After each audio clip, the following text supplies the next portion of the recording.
വിഷ്വലൊന്നും നോക്കിയിട്ട് അങ്ങനെ ഒരു അക്രമം കാണാനില്ല.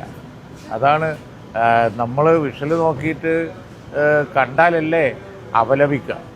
അപ്പോൾ പിന്നെ അക്രമം ഉണ്ടായാൽ തീർച്ചയായിട്ടും അപലപിക്കുമായിരുന്നു. പക്ഷെ വിഷ്വലൊന്നും നോക്കിയിട്ട് എത്ര തുടക്കം മുതൽ അവസാനം വരെ ഈ രണ്ട് ആൾക്ക് അവരടുത്തേക്ക് എത്താൻ തന്നെ കഴിയുന്നില്ല. എത്താൻ തന്നെ കഴിയാത്ത ഒരു സംഭവത്തിൽ പിന്നെ ആക്രമിച്ചു എന്ന് പറഞ്ഞ് നമ്മളെങ്ങനെ ഒരു കമൻറ്റ് പറയും? അതൊന്നും അറിയില്ല. പക്ഷെ ഞാൻ ഒറ്റ കാര്യം പറയുന്നുള്ളൂ, അതിൻ്റെ നിജസ്ഥിതി ഒന്നും കൂടി അന്വേഷിക്കേണ്ടതാണ്. വിഷ്വലിൽ യാതൊന്നും കാണാനില്ല. നേരെ മറിച്ച് ഉച്ചക്ക് യൂത്ത് ലീഗ് സെക്രട്ടറി സജീർ ഇക്ബാലിനെ മർദ്ദിച്ചതൊന്നും നോക്കൂ. വളഞ്ഞിട്ട് ക്രൂര മർദ്ദനായിരുന്നില്ലേ? അതും മനുഷ്യനല്ലേ? ഇവിടെ അങ്ങനെയൊന്നും കാണുന്നില്ല. അക്രമത്തെ ഒന്നും ഞങ്ങൾ പ്രോത്സാഹിപ്പിക്കില്ല, തീർച്ചയായിട്ടും അതിന് അനുകൂലിക്കുകയില്ല. പക്ഷേ വിഷ്വലി യാതൊന്നും കാണാനില്ല. അതിൻ്റെ നിജസ്ഥിതി പുറത്ത് ആക്രമിച്ചു എന്ന ആരോപണം വസ്തുതാപരമല്ലാന്നാണ്.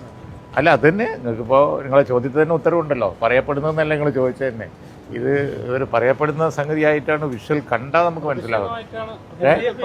ഞാനങ്ങനെ കടുത്ത വാക്കുകളൊക്കെ മാന്യതക്ക് നിരക്കാത്ത വാക്കുകൾ ഉപയോഗിക്കുന്നില്ല. പക്ഷെ ഞാൻ വിഷ്വല് യാത്രയിൽ ഇപ്പോൾ അവിടുന്ന് തൊട്ട് ഇവിടെ വരെ തുടക്കം മുതൽ അവസാനം വരെ നോക്കിയിട്ട് എനിക്ക് ഈ രണ്ട് പ്രവർത്തകർ അവരടുത്ത് എത്തുന്നേ ഇല്ല. പിന്നെ എങ്ങനെ ആക്രമിച്ചു എന്ന് പറയാം? അതൊക്കെ ഇനി വരും പിന്നെ സമയങ്ങളിൽ നിങ്ങൾ തന്നെ നോക്കി പുറത്തു കൊണ്ടുപോവാ. ഞാൻ നോക്കിയിട്ട് കണ്ടില്ല. അതെന്താന്ന് നിങ്ങൾ അനലൈസ് ചെയ്തിട്ട് വൈകുന്നേരത്തോടു കൂടി ഒരു വിവരം പറയും, ഇങ്ങോട്ട് പറയും.